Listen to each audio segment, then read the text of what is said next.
There's a particular kind of tired that arrives before anything dramatic has happened. It can show up in a familiar dinner where they listen more than they speak. On the outside, you may look normal. You may even smile, answer, and keep moving. Inside, though, something starts counting the cost. For people living with becoming quieter with age, the hardest part is often not the moment itself. It is the small expectation wrapped around it. Respond, explain, be easy, be available, make everyone comfortable. Other people can misread that response. They may call it distant, complicated, antisocial, oversensitive, or ungrateful. But quiet can be discernment, not disappearance. That does not make every retreat healthy, and it does not mean one label explains a whole person. It simply means behavior has a context. Sometimes the thing that looks like a personality flaw is a person trying to create enough room to hear themselves think. Think about the ordinary version of this. You notice the message, the invitation, the question, the expectation. Your body answers before your words do. Your shoulders tighten. You rehearse a reply. You wonder how much of yourself this moment will require. None of that has to mean you dislike people. It may mean your attention has already been divided all day, and one more demand feels larger than it looks from the outside. Modern life is especially good at turning small moments into open tabs. A notification can remain emotionally unfinished. A family question can follow you into the kitchen. A casual plan can become a performance of being the right kind of friend. The issue is not that connection is bad. Connection can be nourishing. The issue is that connection without choice can begin to feel like surveillance obligation or a test you never agreed to take. For many adults, this pattern also has a history. Maybe being easy to manage once felt safer than having needs. Maybe the people around you rewarded the version of you that was useful, cheerful, quick, or low maintenance. Maybe nothing was said directly. You simply learned to read the room. Those early lessons do not determine your future, but they can explain why a tiny request now carries an old emotional weight. This is why self-recognition matters more than self-accusation. Instead of asking what is wrong with me, try asking, what exactly is this moment asking me to spend? Energy, privacy, attention, emotional labor. The answer may be surprisingly practical. You may need a quieter evening, a clearer boundary, more time before answering, or a way to connect that does not require performing at full volume. There is also a quiet social pressure around becoming quieter with age. People often treat the visible behavior as the whole story. They see the delayed reply, the shorter answer, the declined invitation, or the careful expression.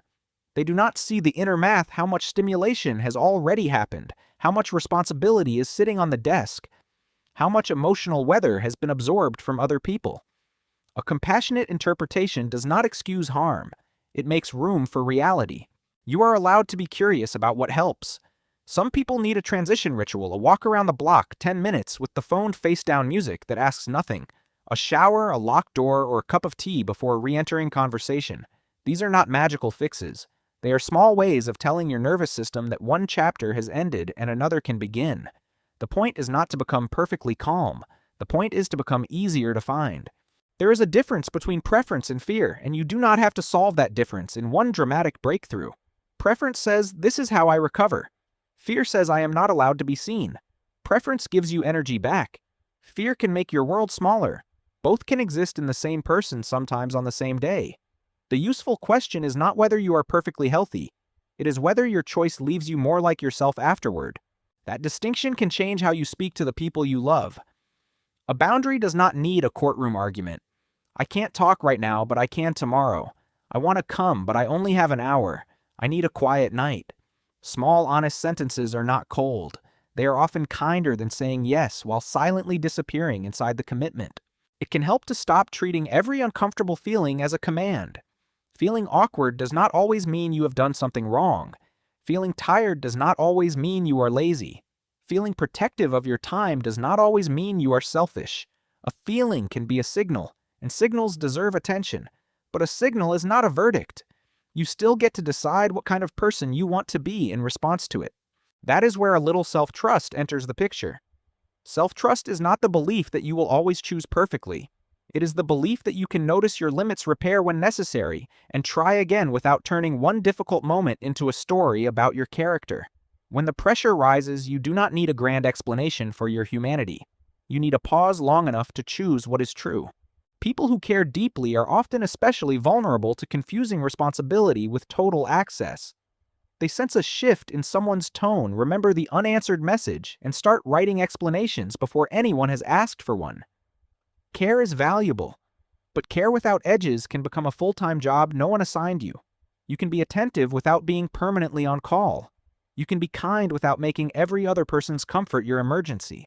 A more spacious life is usually built through ordinary repetitions. You answer later and survive the discomfort. You name a smaller plan and the relationship remains. You take an evening for yourself and discover that rest does not erase your value.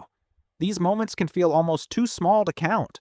Yet they are how a nervous system learns a new association. Connection can include choice, and choice can include warmth. The shadow side deserves respect, too. When you are tired of being misunderstood, withdrawal can feel wonderfully clean. No explanations, no awkwardness, no chance of disappointing anyone. But complete withdrawal can also protect you from the very experiences that would prove you do not have to earn belonging through performance. The goal is not constant access. It is enough safe access to remain connected to your own life. A useful experiment is to make the next step smaller than your inner critic expects. Not a total reinvention. Try choosing one honest conversation. Let it be specific, brief, and reversible. Notice what happens in your body when you choose it. You are collecting information, not grading yourself. Over time, these small choices can teach you that boundaries are not walls, and closeness does not have to be exhausting. This matters because adulthood often rewards people for looking endlessly adaptable. We praise the person who is always on, always pleasant, always reachable, always willing to absorb the extra task. Yet a life built entirely around other people's comfort can leave no room for your own signal. Selective connection is not selfish. It is one way of staying in contact with the person you are when the room gets quiet. Maybe you are not difficult. Maybe you have spent a long time translating yourself into a language that made everyone else comfortable. The next chapter is not becoming louder, tougher, or more available than you are. It is learning which forms of connection let you stay present without abandoning yourself. That is not a retreat from life. It is a more honest way back into it. If this feels familiar, notice the moment you most want to edit, hurry, or disappear this week, and ask what it is trying to protect. Deeply Wired is for general education and reflection, not diagnosis or mental health treatment.